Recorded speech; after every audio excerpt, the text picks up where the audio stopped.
country. And here to talk more about it is the history of the date and also about the culture is Maria Anderson. She's with the Smithsonian. Hi, Maria. Hi, good morning. It is great to see you. Thank you for having me. So, yeah, give us a little history lesson here about how this day originated. Okay, well, I think the first thing to say, and the biggest misconception about the day is it is not Mexican Independence Day. Mexico celebrates its independence on September 16th, but Cinco de Mayo, like you said, was a victorious day in 1862 when the French invaded Mexico to collect some debts that the French government was owed from Mexico. So they invaded the country at Veracruz, which is the port city, and started making their way to Mexico City to overthrow the government, basically, a very big invasion. And they didn't really expect much resistance, but when they arrived at the town of Puebla, the Mexican troops were waiting for them. And they were not what the French army was. The French army at the time was Napoleon III's army, and it was very powerful.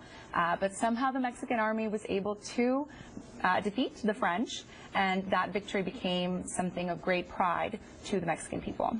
Wow. This is a holiday, though, that's celebrated not so much in Mexico. It's celebrated in the United States. That's right. In Mexico, September 16th, their Independence Day, is seen as the more important holiday, so that's really the one that's celebrated the most.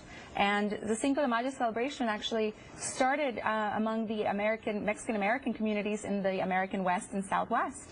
It began right around the time of the battle in the 1860s, and it really grew in popularity in certain cities with large Mexican-American populations like LA, Chicago, Houston, and it grew in popularity in the mid-1900s, and then it really picked up in the 1980s with a lot of marketers' help, especially beer marketers, who, because of the nature of the holiday, were able to, really start promoting it, and it really, as we know, gained popularity all across the country, and we all now celebrate it here. Yes, we do. So tell us the kinds of things that happen, what kinds of festivities happen on Cinco de Mayo? Well, as you know, there's a lot of celebration of the cultural heritage of Mexico. So there's a lot of Mexican music, Mexican dance, and of course the food and drinks that accompany those festivities, both here and in the parts of Mexico. All right, let's talk about the food and drink.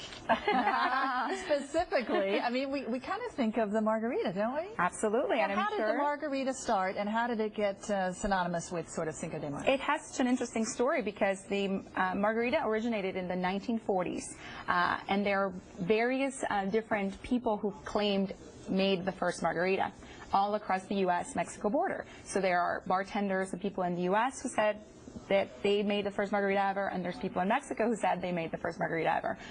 But what is a fact is that then in the U.S. in the 1950s and 60s, it really started to gain a lot of popularity, especially the frozen margarita. So actually in 1970s, the margarita surpassed the martini as the American cocktail in the country. Yes. Wow, I didn't know that. So, with that, the Mexican-American restaurants that were serving margaritas were, booming in business, and especially for frozen margaritas, but it was kind of difficult to create a consistent drink when each bartender was making their own version of it. So a restaurant owner in Dallas, actually, Mariano Martinez, invented the first frozen margarita maker. He was inspired by the Slurpee machines at 7-Eleven, so he actually took a soft serve ice cream machine and made it into the very first frozen margarita, which is actually now on view at the Smithsonian's American History Museum, and it's in the food exhibit that's actually on view right now. It has a lot of the history of the foods that we consume and where they come from, and there's a section on the Mexican food revolution, something that has really made its way into mainstream America, and we all can enjoy, especially on days like today, the tacos and the frozen margaritas that have become such a big part of our own culture and food. So tell us, if people want to visit that, give them the information that they need, how long is it going to be available, and when can they? It is a permanent exhibit right now. It's been there for a few years already. It's, like I said, at the National Museum of American History, and it's really lovely. That's where Julia Child's kitchen is as well. Yeah. Oh, right. So it has a lot of information and a lot of interesting facts about winemaking as well, the Mexican food, Asian foods, just all the things that have come together to become, American cuisine. Does the Smithsonian have any other exhibits in any of the other museums relating to this date?